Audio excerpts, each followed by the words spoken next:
Howdy, folks. Welcome back to the Creative People Show, and I'm here with my friend and fellow entertainer and just all-around good guy, Jay Goff. He is a motivational speaker. He's an ETA, if anybody knows what that is. That's an Elvis tribute artist. Not estimated time of arrival. Yeah, right, yeah. He's also the CEO of Man Mastery Club and Academy, certified Maxwell method disc trainer, and he's the founder and coach of Goff Impact Consulting. And besides that, he's also a mail carrier or letter carrier. Yep. Which you prefer? Letter carrier, mail. Letter carrier. Sometimes I tell people I'm a professional streetwalker. And run from the dogs. Yeah, And he's an Army veteran. Yes. So he's retired Army. What'd you retire as? I retired as a Sergeant First Class E7. Okay. Yeah. All right. So we're going to just talk to him a little bit about all his varied experiences and things that he's got a lot of experiences to draw from. So first, let's talk about ETA. That's how we met, I think. First was whenever you were starting back up doing the Elvis tribute shows, and I was playing in the band. We actually met before that with Carrie Miller, and we did a veterans event. Okay, yeah, one time. yeah. So we had actually, but we never really connected. And we had talked about the band during that encounter, and you decided to go ahead with it. And my friend Marty Small, who was on a few episodes ago, Great guy, awesome he was the lead guitarist for that band. Anyway, so when did you get started? I don't want to say impersonating Elvis, because Sure. do you? I don't know. It's an Elvis tribute, Yeah. but he does do a great impersonation of Elvis with the whole suit and everything. And lots of makeup. His voice, you can tell from his voice already that he's kind of got that southern drawl, like Elvis did, a little very close to his, and he can accentuate that during the shows. Yeah, absolutely. You know, it's a funny thing because sometimes when I'm talking about Elvis, suddenly I just start becoming Elvis. And my wife, she'll say, Elvis is coming out. I can't help it. He's still alive. He's still alive. He lives in me. But no, yeah, we did meet, and I had this idea because I had quit entertaining for 15, almost 20 years actually. I got involved in other things, and I loved to entertain. I grew up on Elvis. Elvis was my hero as a kid. You know, I always say that every boy has a hero, has a superhero, and many of them wear capes and masks. And I said, well, mine wore a cape too. Yeah. He and wore a a cape sequin too. jumpsuit And stuff. But so I got into doing Elvis, and I learned. I was bullied a lot when I was a kid, but when I could start singing, then it kind of redirected the bully's attention over towards that. So it was either, you know, put my fist around a microphone or put my fist around somebody's neck. I preferred the microphone because I didn't get near as many bruises. Yeah. But it really gained me a little bit more respect in school, and the bullying kind of diminished. Went on to join the Army in 1980, and I remember always turning every cadence into an Elvis song, to where I started turning Elvis songs into Army cadence. And I remember we had a first sergeant, can't recall his name, but he used to always call me Blue Eyes. And he yelled, "Blue Eyes, get out here and send me some Elvis." And so I'd get out and start, you know, doing Army cadence. And so it carried on. I had a chance to get with a group of guys, never learned how to play guitar, never was a part of any musically inclined endeavor until I got with a group of guys in basic training and said, hey, let's go down to the rec center and let's just kind of jam. So I didn't know how to play, but they did. And so we started doing some songs. Next thing you know, at basic training in Fort Bliss, Texas, on a weekend, we're doing a little show in the main floor of the recreation center. Yeah. You know, it was so cool, so cool. So I found something it brought me a lot of joy, and it brought me peace. So I performed in Germany in the Army. I performed with a music and theater branch over there. And then I performed doing German American festivals while I was there, and I didn't have a jumpsuit, didn't have any kind of Elvis outfit. So I've got pictures. I'll have to see if I can dig them out and find them. They're embarrassing, but I found a white leather jacket, white leather pants, and I sequined the heck out of it. Oh, with one of those hand things that you. No, I was actually using sequins. And Oh, that you sewed them on. I didn't know. So you know what I did? Glued I 'em? glued them on. Glued them. Okay. Yeah, they didn't last that long. Glued it on. Remember that old like a Ronco commercial thing? Yeah. Where they bedazzle The things. bedazzler. Yeah, I think it's the bedazzler. You know, they click on. My sister used to do that and put those little things on her jeans and stuff. Oh yeah, I've got all that now, along with all the extra studs and rhinestones and everything like that. For if something pops off one of my outfits, Yeah. then I can get something back on there. Army. You reminded me of something that we had talked about before. I just remembered it. We went into the military the same year. I went in September of 1980 in the Navy. I was 17. I think you said you were. I you, was 17. You were 17. I turned 18 in boot camp. Yeah. How much longer was it for you? My birthday, it was almost a year later. Oh, Because, wow. Yeah, as soon as you- my mother, I had a weird childhood, but my mother always said, and I grew up in West Texas, around the oil fields, so that's kind of my environment. And she always said, boy, when you turn 17, I'm going to sign you up for the Army and get you out of my hair. So when I turned 17, 10 days after that, I skipped school in Little Miles, Texas, about population 800 then and now. And I hitchhiked to San Angelo, Texas, found the Army recruiter. He says, you got to have your mama sign you up. And I said, well, I don't think it's going to be a problem, Yeah. but I do need a ride back home. He gave me a ride back home, showed up, and sure enough, so she went and signed for me. And at 17 and 2 months, I finished up my sophomore year. Oh, yeah. And then I was on what they call a delayed entry program. Right. Well, I delayed entry for 2 months, Mm-hmm. and I jumped right in the hottest part of summer in one of the hottest training places in the country, Fort Bliss, Texas. Yeah. Oh, my. Yeah, so, but Yeah. I can handle it. It's like, yeah, that's like Africa hot. Yeah. Yes. You ever see Biloxi Blues? That Yes. movie? Yeah, that's what he says. I didn't know it was going to be this hot. It's like Africa hot. Anyway, yeah, I went in after my senior year. I was still 17 when I graduated high school, and for some reason, because the way my birthday lands, I started first grade when I was like 5, a year ahead of some people, almost a year. So by the time I got out of high school, I was still 17, but it was my idea. I had talked with some other people and I'd weighed all my options with all the different branches, and I decided I'd already gone through 2 years of electronics training in high school, and I wanted to get into something in electronics, in technical field. So that's what I did. I was electronic warfare technician. Let's talk about military. You spent a career Yeah. in the military and retired, and now you spent almost a whole career in the Postal Service and about to retire from that, aren't you? Well, I was Or until I 2. bought a house. Oh, So I that got changed you. those plans. I got you. I I just bought a understand. house. Katrina and I just bought a house, and we love it. And so yeah, but yeah, I did 26 with the military, and I did 12 active Army. Yeah. After Desert Storm, I thought I needed a break, and then I wanted to pursue an opportunity in Nashville, but then I was going through a divorce at that time too. Mm-hmm. So that really, life was kind of topsy-turvy then.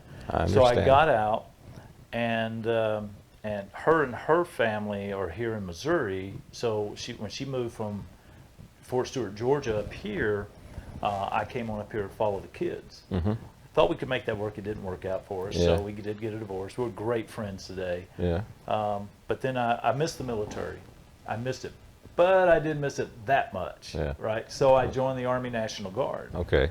So I've been trash talking them for years. I thought maybe I could do something here, make a difference. And so to my credit, I was able to come into an organization and help them to develop their leadership, help them develop some organization Yeah. skills. Is that here in Springfield? No, I was recruiting as a National Guard recruiter in Springfield for a bit, so I did do that for a little bit. Mm-hmm. But No, I started off in Eldon, Missouri, and then Jefferson City, Missouri. Yeah. I got into the chemical biological war field. That's what I did, active Army as well as radar systems. So I did dual careers, Yeah. if you will. Yeah. My interest is always varied, so I want to try all kinds of things. And so, so I did that for 12 years, got involved in instructing, doing leadership development, training leaders to become senior leaders, and then go and develop leaders. So my passion is, my passion is definitely Elvis and performing, but also my own stuff, and we'll talk about that later. But the military and leadership is something I've learned as a practitioner and as a trainer. It became something that I discovered I had an incredible skill for. That helping leaders understand what leadership is, not just management, not just supervision, but what is leadership, and teaching them the difference between the two. I have an acronym I call, there's a difference between a boss and a leader. And all I've got to do is tell them what the acronym for boss is, and you've probably seen me post out and hear about it. A boss is a bully on supervisory status, okay? and I had a woman come to me one time after I did this with some executive leaders, organizational leaders, and she said, I was listening to that, and she said, I realized not only was I a boss to my team, but I'm a boss at home with my children. And I said, that's exactly right. Everything leadership applies in all aspects of life. You don't have to have a position of leadership to be a leader. Right. Matter of fact, we know many people that are in positions of authority that are not leaders. They're bosses. But you can be a leader by influence. My mentor, John Maxwell, says that leadership is influence, nothing more, nothing less. And it is, because influence, you are leading somebody by influence, whether it's negative or positive influence. Somebody's following you. They're taking their leads off of you, right? That's why we have so many messed up kids nowadays, because they had messed up influence as parents, teachers, and community leaders. And so they're embracing that because that's what they know. We do what we know. What if we want to do something different? Well, then you got to know something different. You got to train differently. So applying leadership in all aspects of our life, really, as at home and in the workforce, it's all the same principles. So I love teaching leadership. So with John Maxwell, being a member of his team and being mentored by John and being on his President's Advisory Council, I've had a lot of opportunity to learn and grow myself. Even though I'm not in a formal position of leadership, I am in an informal position of influence, and that's leadership. You joke around a lot about some of the parts you played, about being the old, bald, fat guy, right? Okay. Well, I'm balding, definitely. I've definitely got some of this. Yes, I do wear a girdle when I wear my jumpsuit, as all ETAs do. Okay. Yeah. Unless you're those young 20-somethings. Okay. Oh, like Dean Z down in Dean Branson. Z. Okay, Dean. He's on a whole other level. He's amazing. Dean, oh my gosh, I could talk for hours about Dean Z. I talk about people that influence us. Dean is somebody. When I decided to get back into becoming an Elvis tribute artist, I started looking at some of the tribute artists. Now, there is a difference between a tribute artist and an impersonator, right? Walking around, just acting goofy and just wearing a jumpsuit, and you weigh about 500 pounds, and you just, quite honestly, making a mockery of the man himself. That's impersonation. I got other words for that, but we'll keep it clean. But the ones who really truly pay tribute to Elvis Presley are the ones who's keeping his music pure, who's getting his music out there, allowing it to live on. His legacy continues to live on. The man died in '77, and it still continues to influence the world. That's amazing. That's kind of what I was talking about earlier, about leaving a legacy behind in films and TV shows and music that I've done. Although almost no one seems to see it or hear my stuff. Hopefully someday people will pay attention to it, but I never know. You never know. There are people who have seen it. Yeah. That's the thing. I've always said, sometimes you may not be able to reach the masses, but you can reach the one. And if through the one you can reach the masses, right? So we can influence the one. So it's always about the one. when I'm performing, I'm hoping I can add value to that one person in the audience that I can impact their life. As an entertainer, our desire is to influence the whole audience, Yeah. right? We want everybody to feel good. We want Yeah. everybody to feel great. We want them to leave and say, wow, I want to come back again. I want to see my friends. But there's going to be somebody in that audience that needs to hear the song, the message, that connection you make with the audience member. And that's going to make a difference in that person's life. We see it in pulpits, you know, in our faith. Many times the message is touching that one person that needed to hear it. In the show Smoke on the Mountain, I'm kind of a lesser supporting role, and I'm the bad guy. You know, people want to hate me, and I see it in their faces because of the things that he says, my character does, and so forth. But there are a few little tidbits of wisdom that comes from Uncle Stanley that I hope, and the music that he sings and plays, hopefully that adds some value to their stay there. But it's tough sometimes whenever you're looking at people scowling at you the whole time. The show. But if that's happening, Yeah. you know you're playing the part right. Yeah, You're playing that's true. because that's the kind of character. And folks, if you haven't seen Smoke on the Mountain in Branson, Missouri, I've seen it twice. My wife and I went to see the first time per your invitation. Thank you. And then we brought some of our relatives to see it. Yeah. And it was so fun. And we can't wait to come back and bring more. We got a large family, so We we'll got probably some be there new several we got times. some new cast members that are and some old ones that have come back. So it's changing. It changes every night, first of all, because it's an interactive show and the audience gets involved. I mentioned earlier you're the CEO of Man Mastery Club and Academy. What's that all about? You know, that started off years ago. First of all, I never knew what a man truly was. You know, my childhood was one that I never really had a good example of what masculinity is, what it should be. What's a good man? What's a good husband? What's a good father? You know, what does that look like? And I had the opposite of that growing up. Like I said, I had 3 stepfathers, never knew my own dad, right? And each stepfather was as worse as the one before. And so I grew up in a lot of abuse, a lot of neglect, and a lot of other things that, you know. And so, excuse me. And so when I joined the Army, it seemed like every date I had was a failure because I didn't know how to treat a woman. Now, I wasn't mean, I wasn't anything like that, but I didn't really know how to build those relationships, you know. And so, and when I did finally get married to an amazing lady who we're now really good friends, we had 4 children together. And I tried to be a good dad, but I didn't know what that looked like, and I had no role models then. So I wasn't abusive, but I wasn't as attentive as I should have been and could have been. And then remarried, decided I was going to be the best dad I could be and the best husband I could be.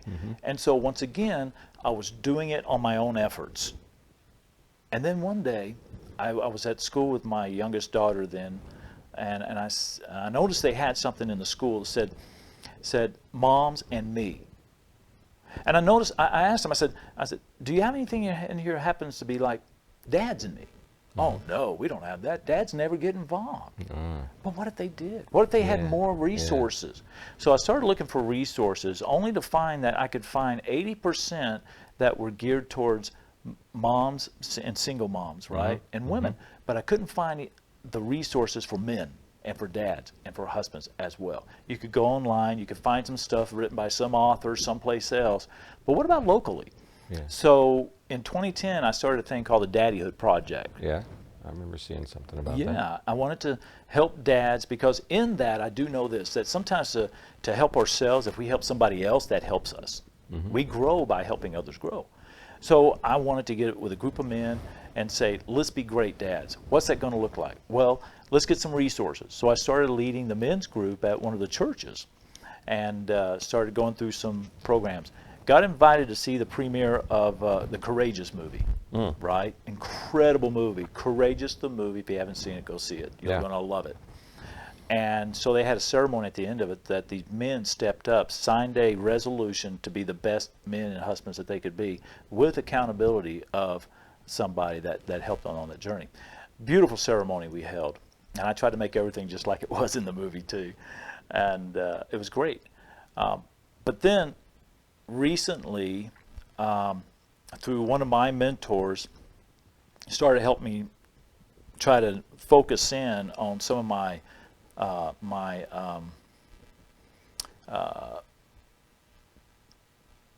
interests, some of the things that I'm interested in, some of the things I have skills in, some of the things I wanted to grow and develop. And it was all about, he says, Jay, what you want to do, and he's an incredible man, my friend Jeru, he's from Kenya, right? Yeah, Kenya, incredible guy. So I love his accent, Yeah. But he would say, Jay, he would talk to me like this. And but he's always focusing and introducing me as a guy that helps men, helps men. And so we narrowed that down into developing courses and mentorship and a subscription service that men could be a part of. And I would provide mentoring. I would provide courses. I now have a merchandise store, online that's right now just for members of the that are paid subscribers each month. And so they can get access to the products, which I'm very creative. This show for the creative people, I'm like, my wife does a character strength survey, and my number one character strength survey is creativity. Right? Perfect guest. My mind is always doing this. Yeah. And so I create merchandise and stuff too, and looking into the affiliate marketing of those. But it's to help men become, first of all, recognize what does it mean to be a man? Well, let's help our young men identify what's it mean to be a man. What does that truly mean? Masculinity, true masculinity. And then each stage is about helping men become the next stage, which is the next stage of becoming a man is marriage. What's it mean to be a good husband? What does that look like? What's it mean to be a good father? And then what's it mean to be a good sage, that good influencer, right? And so each stage is to help men on the journey of their masculinity. I always believe that we should be always in preparation for the next stage in life. Like if you're single, you should be preparing now and learning what it means to be a husband or a wife if you're a lady watching. What's it mean to be a father or a mother? What's that mean? I need to prepare for that now instead of waiting then and say, oops, I'm a husband. What do I do? Oops, I have a baby. What do I do? Okay? What do I do? And then what do I do on the sage years? When my kids grow up, what do I do? What's my next stage? Well, I need to have something going that provides significance to myself as well as to others. John Maxwell says that success is what we do for ourselves, but significance is what we do for others. That's what we get back is a matter of meaning. And that's what life is. And we talk about legacy. I'm all about legacy. Like I said earlier, John said that leadership is influence, nothing more, nothing less. Well, I tend to take what these great gurus of knowledge and wisdom say, and I say, yeah, but wait, there's more. Yeah. And I say, influence is legacy. Your influence is developing your legacy. Your legacy is being developed right now, right today, this moment. What you've done yesterday, what you're going to do tomorrow. You're building your legacy now. How are people going to remember you? Well, you got to ask yourself, what do you want people to remember you for? And you got to live into that. The good or the bad. The good or the bad. Yeah. Exactly. And there's going to be bad. Here's the thing. Sometimes you win, but sometimes you learn. Yeah. But if you focus on the failure aspect, you're never going to learn anything. I always like to say that, you want to learn from the past, live in the present, but lean into the future. You can't lean forward if you're leaning back. Yeah. But the past has great mile markers to show us, great milestones show us where we made mistakes. But then I always noticed God always said, I'd see my mistake, but then I'd see where God said, yeah, but look what I did for you. Oops, I made another mistake, Lord. Yeah, but look what I did out of that each time. So you may make a mistake today, but know that if you stay focused, leaning forward, God's going to create the next step for you. And that's how I live my life. So all this is to help men because we need men. We need men to be men. We need men to step up and be strong men. We need men to step up and take on the responsibilities and roles of what that means. For me in my house, on my wedding vows, you know, I vowed to be the provider, protector, pastoral leader, and the patriarch. Mm-hmm.